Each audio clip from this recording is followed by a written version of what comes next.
Welcome to my channel success planet by Anjali 2.0। आज के इस वीडियो में मैं आपको बताने वाली हूँ कि निर्धनता निरोधी उपाय क्या होते हैं। इससे पहले कि में आप लोगों ने पढ़ा कि निर्धनता क्या होती है और निर्धनता के कारण क्या होते हैं।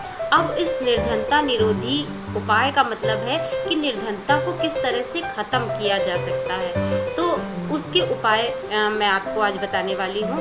तो अगर हम इसको बताने से पहले थोड़ा फ्लैशबैक में जाएं कि जब हमारा देश आज़ाद हुआ था, इसके बारे में मैं आपको पहले भी बता चुकी हूँ कि जब हमारा देश आज़ाद हुआ था उससे पहले अंग्रेज़ों ने हमारे प्राकृतिक संसाधनों और हमारे मानव संसाधनों का इतना अधिक दोहन किया था, जिसकी वजह से भारत में जब भारत आज़ाद हो गया तो निर्धनता बहुत ज़्यादा व्याप्त थी। इतनी ज़्यादा कि लगभग 50% से भी ज़्यादा निर्धनता थी, या कह लें कि 70% या 80% तक निर्धनता थी। तो यहाँ की गवर्नमेंट ने सबसे पहले जो विकास के कार्यक्रम शुरू किए, उसमें निर्धनता को ख़त्म करने के लिए पंचवर्षीय योजनाएं प्रारंभ की। तो ये पंचवर्षीय योजनाओं का जो कार्यक्रम लिया गया है हमारे संविधान में, ये कहीं से लिया गया है किसी देश के द्वारा। ये आपको मेरे कमेंट बॉक्स में बताना होगा कि ये जो पंचवर्षीय योजनाएं हैं ये किस देश से भारत ने अपनाई हैं। ठीक है, तो ये आपके लिए एक तरह से होमवर्क हो गया।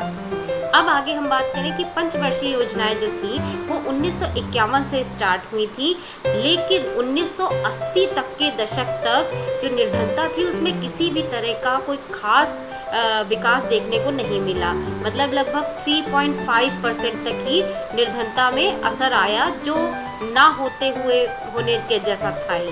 ठीक है, लेकिन उसके बाद जब विकास में का जो उच्च दर था वो बढ़ा, उसकी दर जब बढ़ी तो ये 1980 से 1990 के दशक में लगभग 6% तक बढ़ गई।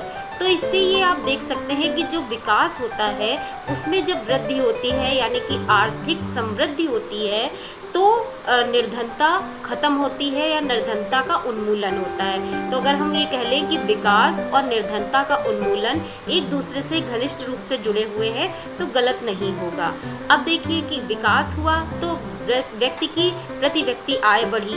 प्रति व्यक्ति आय बढ़ेगी तो क्या होगा? प्रति व्यक्ति आय बढ़ेगी तो वो अपनी मूलभूत आवश्यकताओं को पूरा करने के साथ साथ अपनी उन आवश्यकताओं को भी पूरी करने की कोशिश करेगा जो मूलभूत तो नहीं कही जा सकती, लेकिन विकास के लिए ज़रूरी है। विकास के लिए कौन सी आवश्यकताएं होती हैं? ताकि शिक्षा होती है, स्वास्थ्य व्यवस्थाएं होती हैं, ताकि जिससे आगे चल के लोग विकास को और बढ़ा सकें, विकास की दर को और ज़्यादा बढ़ाया जा सके। इसके लिए जब लोग अच्छा कमाएंगे तो क्या करेंगे? अपने बच्चों को शिक्षित करने की कोशिश करेंगे। शिक्षित करने में ना केवल लड़के बल्कि लड़कियों को भी जगह दी जाएगी कि सभी लोग शिक्षित हों, ताकि अच्छे से आगे चल के विकास हो सके और आर्थिक समृद्धि बढ़ी रह सके और निर्धनता को कम किया जा सके। तो ये तो हमने देख लिया कि आर्थिक निर्धनता पिछले समय से कैसे थी। अब इन सब चीज़ों के होते हुए भी अगर हम गांव के एरिया में देखें, यानी कि कृषि क्षेत्र में हम देखें, तो वहाँ पर ये जो समृद्धि थी या विकास था ये बहुत ज़्यादा अधिक मात्रा में नहीं दिखाई पड़ा, और इसी के कारण निर्धनता में जो कम होनी चाहिए थी निर्धनता, वो भी बहुत ज़्यादा संख्या में नज़र नहीं आ रही थी। इसलिए सरकार ने बहुत सारी ऐसी योजनाएं शुरू की जिससे जो लोग कृषि करते हैं, क्योंकि हमारे देश और बल्कि और देशों में भी कृषि व्यवस्थाएं जो हैं उन पर सबसे ज़्यादा ध्यान दिया जाता है। इसलिए सबसे पहले पंचवर्षीय योजना में कृषि को ज़्यादा महत्व दिया गया कि सबसे पहले हम उतना अनाज उगा सकें जितनी हमें ज़रूरत है, जितनी हमारी जनसंख्या है उसकी पूर्ति हो सके। उसके बाद अगर और हम बढ़ा सकेंगे तो हम और बढ़ाने की कोशिश करेंगे।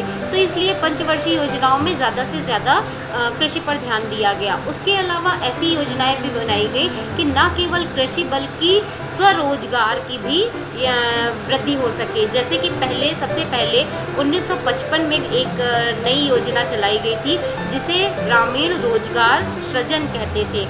इसमें लगभग 25 लाख से भी ज़्यादा लोगों को स्वरोजगार और रोजगार के लिए प्रोत्साहित किया गया, ताकि वो अपने आप कोई अपना लघु उद्योग जैसा शुरू कर सके और खुद भी रोजगार पा सके और दूसरों को भी रोजगार के अवसर प्रदान कर सके।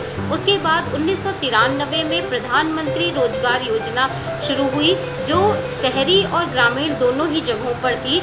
इसमें क्या किया गया? इसमें किया गया कि जो शिक्षित बेरोजगार लोग हैं उनके लिए किसी भी तरह से रोजगार की और स्वरोजगार की, यानी कि मतलब वो अपना बिजनेस खुद कर सके, ऐसी व्यवस्थाएं करने की गवर्नमेंट ने कोशिश की कि उन्हें कुछ लोन दिया जा सके या उनको नई नई लघु उद्योग उनको बताए जा सके कि कौन से छोटे छोटे ऐसे उद्योग हैं जिनमें कम पूंजी से ही वो अपने उद्योग को स्टार्ट कर सकते हैं, खुद भी उससे पैसा कमा सकते हैं और दूसरों को भी अपने साथ लगाकर उन्हें रोजगार दे सकते हैं। फिर आगे आया स्वर्ण जयंती स्वरोजगार योजना। ये 1999 में पास हुई थी। इसमें बैंक ऋण दिया गया। बैंक ऋण क्यों? क्योंकि कोई भी इंसान अगर अपना बिजनेस स्टार्ट करता है, चाहे भले ही कुछ पैसे से ही स्टार्ट हो रहा हो, तो अगर वो निर्धन है तो कुछ पैसा भी उसके पास नहीं होगा, तो इसलिए ऐसे निर्धनों को ऋण देने की व्यवस्था सरकार ने की जिनके पास धन नहीं है लेकिन वो अपना रोजगार करना चाहते हैं, क्योंकि उनके पास भूमि भी नहीं है जो वो कृषि कर सके। तो इस तरह से ये स्वर्ण जयंती स्वरोजगार योजना जो थी वो प्रारंभ की गई। फिर उसके बाद 2000 में प्रधानमंत्री ग्रामोदय योजना स्टार्ट की गई। इसके द्वारा गांव के और छोटे कस्बों के एरिया में बहुत सारी ऐसी व्यवस्थाएं की गई, जैसे प्राथमिक शिक्षा, प्राथमिक स्वास्थ्य सेवाएं, उसके अलावा पेयजल, ग्रामीण आवास की व्यवस्था और विद्युतीकरण। आपको पता है गाँव में अभी भी लाइट पूरी तरह से नहीं आती, तो इसकी व्यवस्था इस योजना के द्वारा की गई कि हर एक गांव में उसका अपना प्राथमिक विद्यालय हो, प्राथमिक स्वास्थ्य केंद्र हो वहाँ पर। उसके अलावा वहाँ पे पानी की व्यवस्था अच्छी हो, स्वच्छ पानी मिल सके लोगों को पीने के लिए, और विद्युतीकरण यानी कि बिजली पहुँचाई जा सके। फिर दूसरा अब मैं बहुत इम्पोर्टेंट आपको बताने जा रही हूँ, महात्मा गांधी राष्ट्रीय ग्रामीण रोजगार अधिनियम, जिसे आप मनरेगा के नाम से जानते हैं ना मनरेगा को। मनरेगा आप लोग पूरा नाम नहीं आपको याद रहा होगा या कोई भी नहीं लेता है पूरा नाम, मनरेगा कहा जाता है। मनरेगा एक ऐसा कार्यक्रम था गवर्नमेंट के द्वारा चलाया हुआ जिसमें लोगों को रोजगार दिया जाता था जो गांव में रहते थे, मतलब उन्हें नहर खोदने या किसी भी तरह के कंस्ट्रक्शन काम में लगाकर उनको रोजगार दिया जाता था। और ये रोजगार 100 दिनों के लिए होता था कि मतलब 100 दिन तक तो काम मिलेगा ही मिलेगा, उसके बाद उन लोगों को उठाकर किसी और काम में लगा दिया जाएगा। तो इस तरह से 100 दिन के ये काम के जो कार्यक्रम था इसको मनरेगा बोला गया।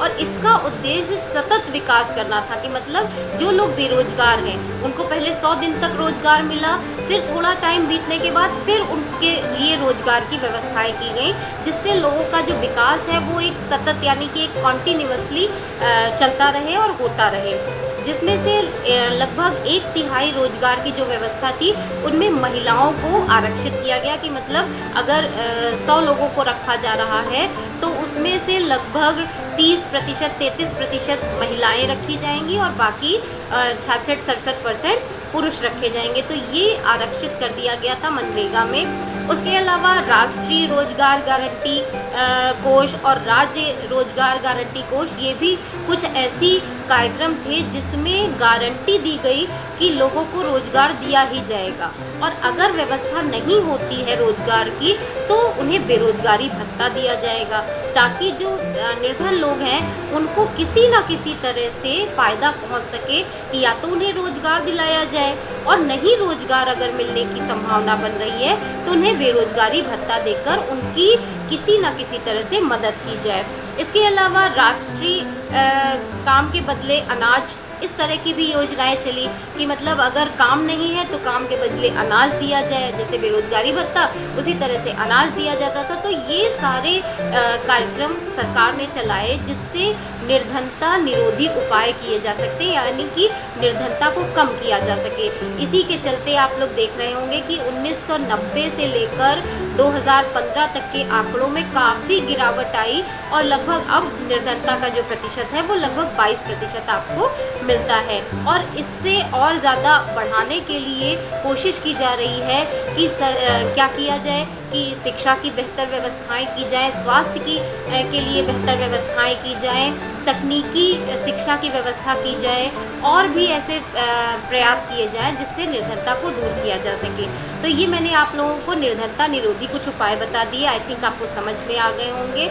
और अगर सभी को समझ में आ जाए और मेरा वीडियो पसंद आए तो प्लीज़ लाइक ज़रूर करिए और सब्सक्राइब करना मत भूलिएगा, क्योंकि कुछ लोगों ने अभी तक नहीं किया है। और कमेंट में मुझे ज़रूर बताइएगा कि पंचवर्षीय योजनाएं कहाँ से, किस देश के द्वारा भारत ने ग्रहण की हैं, उस देश का नाम मुझे बताइएगा। देखते हैं कितने लोगों को पता है। Thank you.